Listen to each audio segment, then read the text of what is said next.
السلام علیکم ورحمۃ اللہ۔ ہم لوگ قرآن کریم پڑھنا سیکھ رہے ہیں اور قرآن کریم کے اندر ہماری سورہ بقرہ چل رہی ہے، اور سورہ بقرہ کی بھی الحمدللہ 122 آیتیں مکمل ہو چکی ہیں۔ آج کے سبق کے اندر ہم آیت نمبر 123 اور آیت نمبر 124 پڑھیں گے۔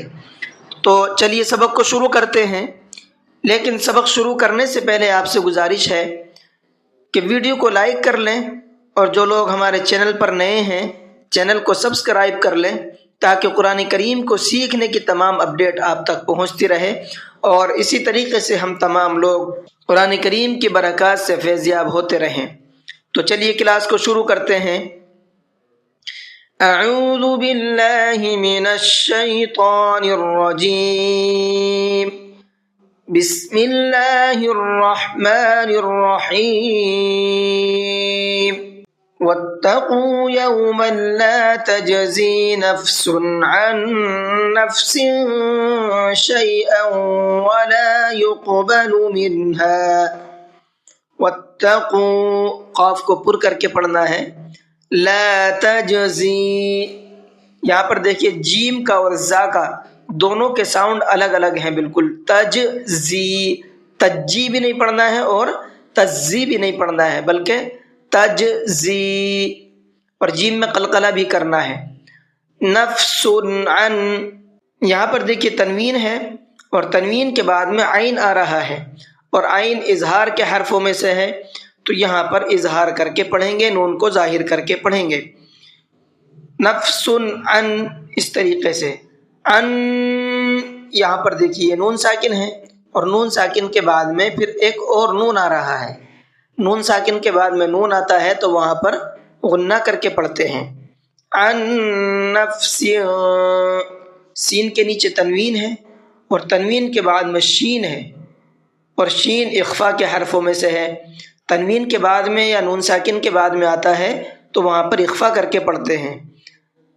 نفس شیئا، شیئا، یہاں پر دیکھیے تنوین ہے اور تنوین کے بعد میں واو ہے، اور تنوین یا نون ساکن کے بعد میں واو آتا ہے تو وہاں پر بھی غنہ کر کے ہی پڑھتے ہیں۔ ولا يقبل، قاف کے اندر قلقلہ کرنا ہے۔ ولا يقبل منها عدل ولا تنفعها شفاعة ولا هم ينصرون۔ عدل، یہاں پر بھی سیم وہی قاعدہ ہے جو ابھی آپ کو بتایا ہے شیئاؤں کے اندر، تو یہاں بھی غنہ کریں گے۔ ولا نون ساکن کے بعد میں یہاں فا ہے تو یہاں اخفا کر کے پڑھیں گے، کیونکہ فا اخفا کے حرفوں میں سے ہے۔ شفاعت، یہاں بھی سیم وہی قاعدہ ہے جو شیئاؤں کے اندر پڑھا تھا۔ ولا هم ينصرون، یہاں نون ساکن کے بعد میں صاد ہے اور صاد بھی اخفا کے حرفوں میں سے ہے، تو یہاں بھی نون کے اندر اخفا کر کے پڑھیں گے۔ وَإِذِ ابْتَلَىٰ إِبْرَاهِيمَ رَبُّهُ بِكَلِمَاتٍ فَأَتَمَّهُنَّ،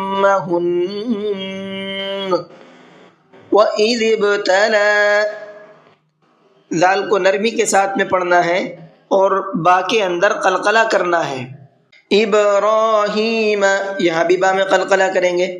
بکلمات، تا کے نیچے تنوین ہے اور تنوین کے بعد میں فا ہے، فا اخفا کے حرفوں میں سے ہے، اگر تنوین کے یا نون ساکن کے بعد میں آتا ہے تو وہاں پر اخفا کرتے ہیں۔ فَأَتَمَّ، میم پر تشدید ہے تو یہاں پر بھی غنہ کریں گے۔ ہن، یہاں نون پر تشدید ہے تو یہاں بھی غنہ کریں گے۔ ہن، اس طریقے سے پڑھنا ہے۔ قال انی جاعلک للناس اماما، انی کے نون میں غنہ کریں گے، للناس کے نون میں بھی غنہ کریں گے۔ اماما، یہاں پر ہم نے دو زبر پر وقف کیا ہے تو ایک زبر کے ساتھ میں الف پڑا ہے، اور قاعدہ بھی یہی ہے، دو زبر پر وقف کرتے ہیں تو ایک زبر کے ساتھ میں ایک الف لگا دیتے ہیں، چاہے وہاں پر الف ہو یا نہ ہو۔ قال ومن ذریتی، نون ساکن کے بعد میں یہاں پر ذال ہے تو یہاں بھی اخفا کریں گے کیونکہ ذال اخفا کے حرفوں میں سے ہے۔ قال لا ينال عهد الظالمین، ظالمین دعا کو پر کر کے پڑھنا ہے۔ تو یہ تجوید کے کچھ پوائنٹ تھے جو میں نے آپ کو یہاں پر بتائے ہیں، ان پوائنٹ کو دھیان میں رکھیے اور یاد کیجئے اور اسی طریقے سے پڑھنے کی پریکٹس کیجئے، انشاءاللہ پڑھنا آپ کے لیے آسان ہو جائے گا۔ اور پڑھنا کیسے ہے وہ بھی دیکھ لیتے ہیں۔ وَاتَّقُوا يَوْمًا لَا تَجْزِي نَفْسٌ عَن نَفْسٍ شَيْئًا ولا يقبل منها عدل ولا تنفعها شفاعة ولا هم ينصرون۔